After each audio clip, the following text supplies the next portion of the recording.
చిత్తూరు జిల్లా చంద్రగిరి పట్టణంలోని భారతీనగర్లోని పట్టెడన్నం సేవా సమితి కార్యాలయంలో సేవా సమితి మొదటి ఆవిర్భావ దినోత్సవం గురువారం ఘనంగా నిర్వహించారు. ఈ కార్యక్రమానికి ఆ పట్టెడన్నం సేవా సమితి రాష్ట్ర అధ్యక్షులు మణికంఠ ముఖ్య అతిథులుగా హాజరై కార్యక్రమంలో భాగంగా సభ్యులందరూ కలిసి కేక్ కట్ చేసి సంబరాలు చేసుకున్నారు. అనంతరం పేదలకు అన్నదానం చేశారు. ఈ సందర్భంగా మణికంఠ మాట్లాడుతూ సమాజంలో నిరాశ్రులైన పేదలను, వృద్ధులను హక్కును చేర్చుకుని వారిని ఆదరించి అన్నీ తామే వారు మరణిస్తే వారి అంతిమ దహన సంస్కారాలు కూడా సేవా సమితి నిర్వహించడం జరుగుతుందన్నారు. అదే సంకల్పంతో పట్టెడన్నం సేవా సమితి నిరంతరం పనిచేస్తుందన్నారు. భవిష్యత్తులో మరెన్నో సేవా కార్యక్రమాలు చేపట్టడం జరుగుతుందన్నారు. అందరికీ నా హృదయపూర్వక నమస్కారాలు. నాకు ఈ అవకాశం ఇచ్చినంటే ఈ మణికంఠ సార్ గారికి నా హృదయపూర్వక ధన్యవాదాలు తెలియజేసుకుంటున్నాను. ఇక్కడ అనాథాశ్రమం అనేది చాలా గొప్ప విషయం. అనాథాశ్రమం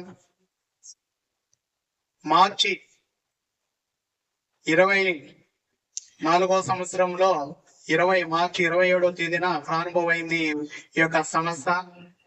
ఆ రోజు నుంచి ఈ రోజు వరకు ఎన్నో ఒడిదుడుకులతో, ఎన్నో కష్టాలతో ఈ యొక్క సంస్థని నడిపించాలని ఎన్నో పట్టుదలతో తీసుకొని వచ్చి ఈ యొక్క కార్యక్రమం మనం జయప్రదం చేసుకుంటూ 2వ సంవత్సరంలో మనం అడుగు పెడుతున్నాం.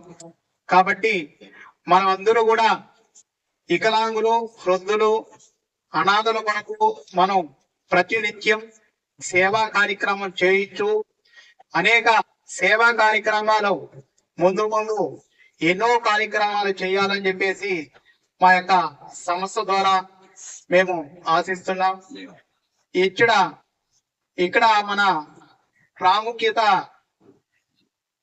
మన శ్రీ పట్టెడన్నం సేవా సమితిలో ప్రతి ఒక్కరికి ఆకలిన్న వాళ్ళకి అన్నం పెట్టి 3 పూట్ల భోజనం కల్పించి చేస్తున్నాం. కాబట్టి మీరందరూ కూడా ఈ యొక్క భారతీనగర్ ప్రజలు మధ్యాహ్నం అన్నప్రసాదాన్ని ఈ యొక్క శ్రీ పట్టెడన్నం సేవా సమితి అనుభూతితో ప్రతి ఒక్కరు ఈ అన్నప్రసాదాన్ని స్వీకరించి మా యొక్క సమస్యని ఆస్వాదించాల్సిందిగా కోరి ప్రార్థిస్తున్నాం.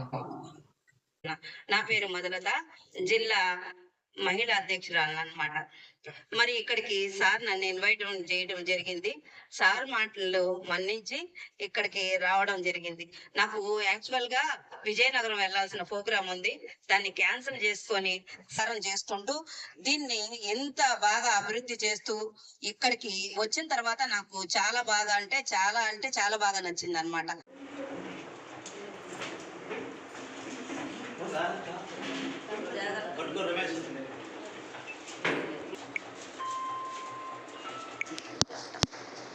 కొంచెం ఇంట తెలుస్తారు, కొంచెం ఇంట తెలుస్తారు. ఉంది మనకి ఏం కావాలండి? పట్టెడన్నం కావాలి కదా. మన భాషలో మాట్లాడుకుంటే పట్టెడన్నం, అదే పట్టెడన్నం వికలాంగుల కోసం. వీళ్ళు ఎక్కడ యాచించకుండా ఇక్కడ నీడ పట్టున ఉంటూ వాళ్ళు ఎటువంటి ఇబ్బందులు పడకూడదని చెప్పి ఈ సేవా సంస్థని స్థాపించిన దానికి నేను మనస్ఫూర్తిగా